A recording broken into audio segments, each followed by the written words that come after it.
Good morning, Digit fam, and happy May Day if that's a thing for you. Here at the Digit Daily, we're told that is a thing, and it generally involves dancing, singing, and cake. Also known as a typical night at the Down household, except instead of dancing, we scramble around trying to get ready to go to gymnastics, and instead of singing, we're yelling at each other, but there's sometimes cake. Happy May Day, and speaking of which, it is May 1st, 2019, and this is your Digit Daily.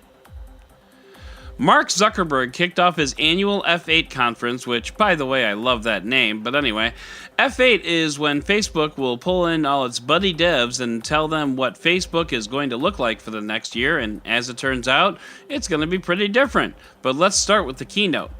Privacy is an issue on Facebook. Really? Yes, really. Facebook has been the poster boy for privacy violations over the last 6 months, so much so that, as I've said fairly often on this podcast, my post on Facebook count in 2019 remains at 1. So now Facebook has hung a lantern on that and wants to be more private going forward. Cool story, bro. To that end, Facebook will take a, quote, more proactive role in making sure that all of our partners and developers use our services for good.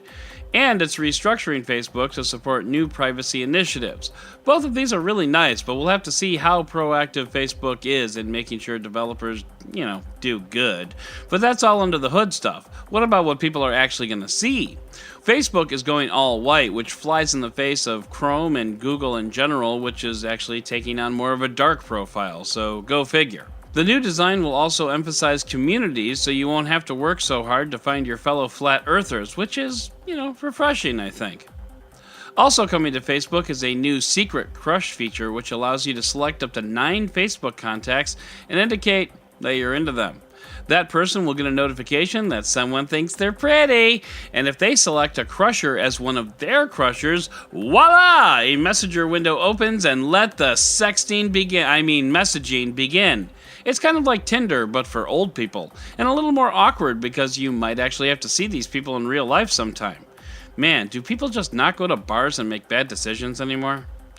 Meanwhile, Instagram is trialing a hidden likes feature where you can hide the likes on your photos or videos and keep the focus on the content. The uploader can still see the count, but the general public would not. So basically, Instagram is de-Instagramming Instagram.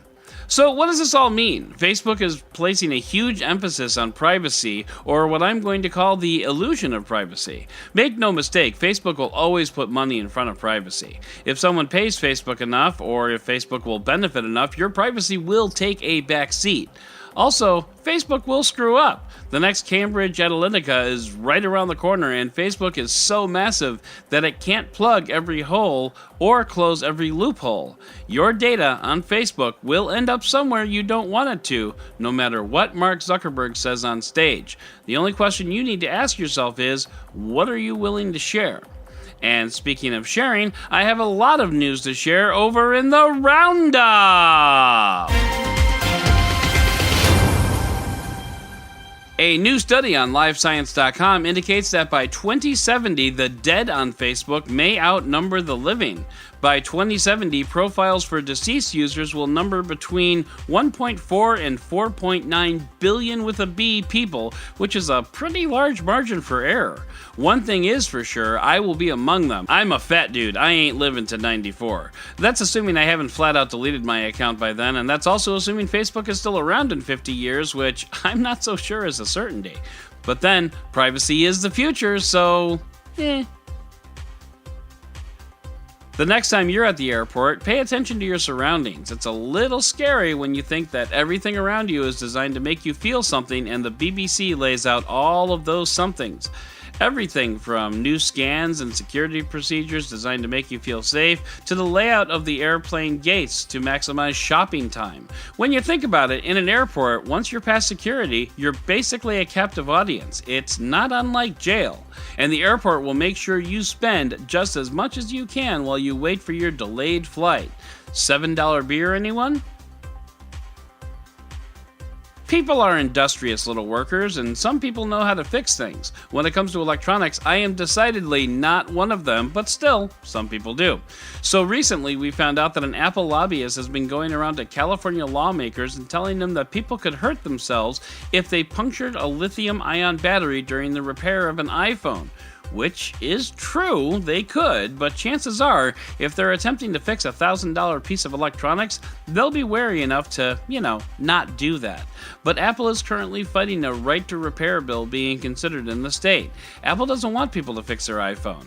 They don't want small independent shops to fix other people's iPhones. They want you to come to them. And I've been to an Apple store on a Saturday. You want people to come to you, Apple? Fix that first.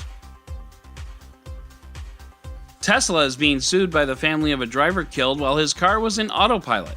Just over a year ago, a Tesla crashed into the center median at 70 miles an hour, breaching the battery and setting the car on fire. At the time, Tesla said in a blog post that the driver had received several visual and one audible warnings to take over, and that hands were not detected on the wheel for 6 seconds prior to the crash. Tesla has also since updated the software to remind drivers to touch the wheel more frequently. What Tesla has not done is update the software to remove the stupid autopilot feature in the first place, because it's a bad idea. Tesla is basically treating autopilot drivers as self-driving beta testers, and that's just not right, especially when you go around publicly blaming the victims of fatal crashes. Let's put it this way: until a driver can lay down and go to sleep at the wheel, or, don't even have a wheel in the first place, don't include autopilot. It's a bad idea, and it gives people the wrong idea. Period. I'm a fan of Tesla, but you'll never convince me that autopilot is a good idea. And in a new case of our tax dollars at work, an Oregon-based aluminum supplier called SPI falsified tests that it ran on its product before selling it to NASA. And it did this for 20 years. And its crappy aluminum caused the failure of 2 missions, resulting in the loss of $700 million and years of scientific research. But don't worry, SPI won't get away with it. They were sued, and now they have to pay out $46 million to NASA, the DOJ, and other affected entities. So the government lost $700 million and only managed to recover $46 million. Why do I pay taxes again? And finally, a Queensland food tech company has developed a process of harvesting milk that will last in the fridge for up to 60 days with no additives or preservatives. They're making the milk for places that have limited or no access to fresh milk, which is certainly not my house, where a gallon of milk lasts for about 6.5 hours, and that's only if no one is home for the first 5. So that is going to do it for today's Digit Daily. If you'd like to learn more about these stories, check out the links in the show notes and subscribe to our daily newsletter on Digit.com. And if you like what you heard, subscribe, leave a review, and don't forget to tell your friends about DigitDailyPod.com. Once again, I'm Adam Dow, Dead Technology on Twitter, and we'll talk again tomorrow.